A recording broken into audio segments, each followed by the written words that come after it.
Il existe des rêves qui ne sont pas simplement des songes, mais des épopées entières, des rêves fantastiques, des aventures dignes des plus grandes légendes.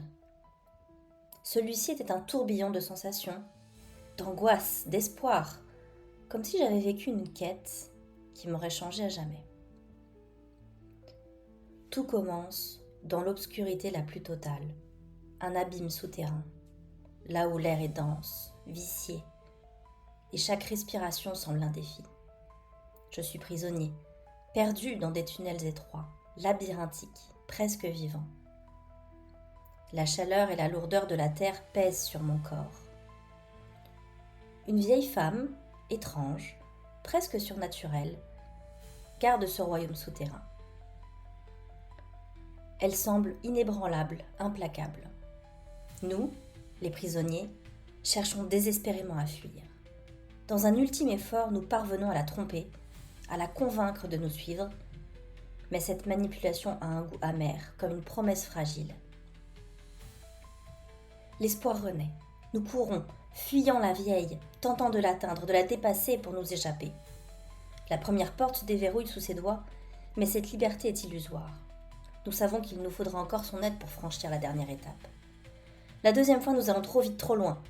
Elle n'est pas là, et pourtant la porte s'ouvre quand même. Étrange, inexplicable. La tension s'intensifie. L'adrénaline fait trembler nos corps. Nous franchissons la dernière porte.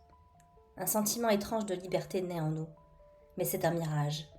Ce qui se cache derrière, c'est une immense salle froide, dévastée. Une porte vitrée nous dévoile un monde inconnu, menaçant. Nous devons traverser 3 épreuves pour pouvoir sortir. Le cœur battant, nous nous préparons à affronter l'inconnu. La première épreuve, j'avoue, je ne m'en souviens pas. Mais la deuxième, c'est un monstre. Une abomination qui dégage une aura de terreur. L'adversaire est immense, implacable. Il ne fera aucun cadeau. Mais c'est la 3e épreuve qui nous brise. Celle qui nous plonge dans l'effroi. Pour passer, il faut donner une âme. Une âme à garder à l'intérieur, sous peine de mourir dans un fracas. Nous voyons le premier se faire faucher par la guillotine qui tombe impitoyablement sur lui. Nous sommes piégés par une règle cruelle. Mais il y a toujours un espoir, toujours un moyen de s'échapper. Si l'un de nous reste derrière, les autres peuvent partir.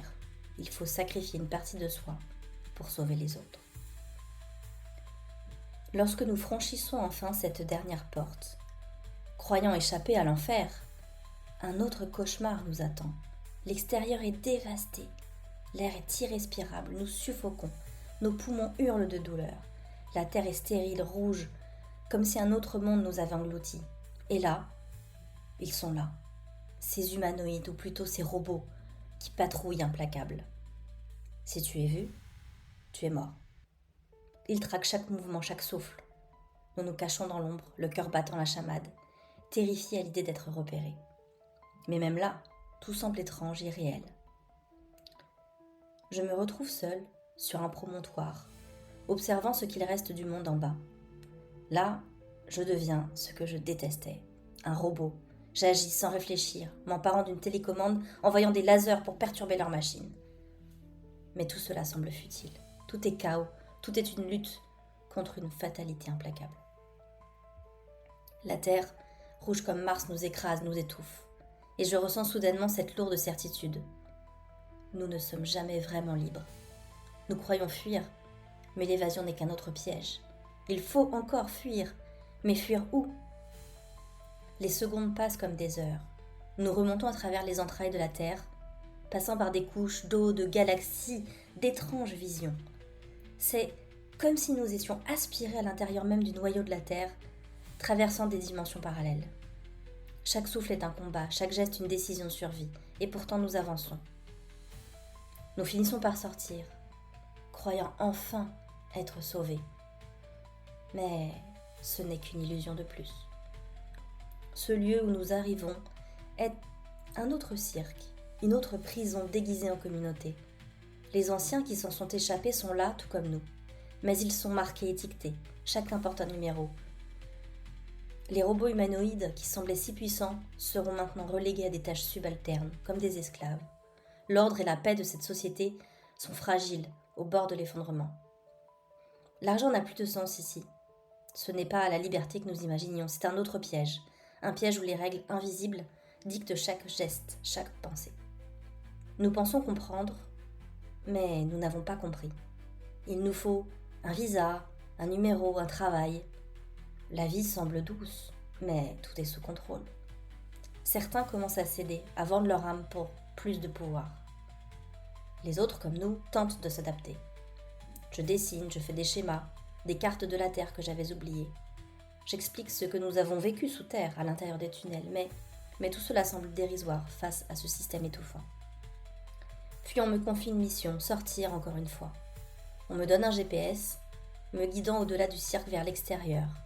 Je marche, seule. Tout semble calme, tranquille. Mais chaque pas me rapproche de l'horreur. Des soldats, des armes, des regards froids. Le GPS m'indique la limite. Je la franchis et je vois la vérité. Dès que tu t'éloignes, tu deviens fou. Le système t'engloutit, tu ne peux plus en sortir. Ceux qui ont tenté avant sont revenus brisés, détruits. À l'intérieur du cirque, tout semble être un spectacle. Il y a des bornes connectées à Internet, mais tout reste sous surveillance. Nous croyons être libres, mais la vérité, c'est qu'il n'y a pas de liberté ici. Tout est un leurre. Et pourtant, nous restons, nous essayons de nous adapter, de survivre. Mais à quel prix ?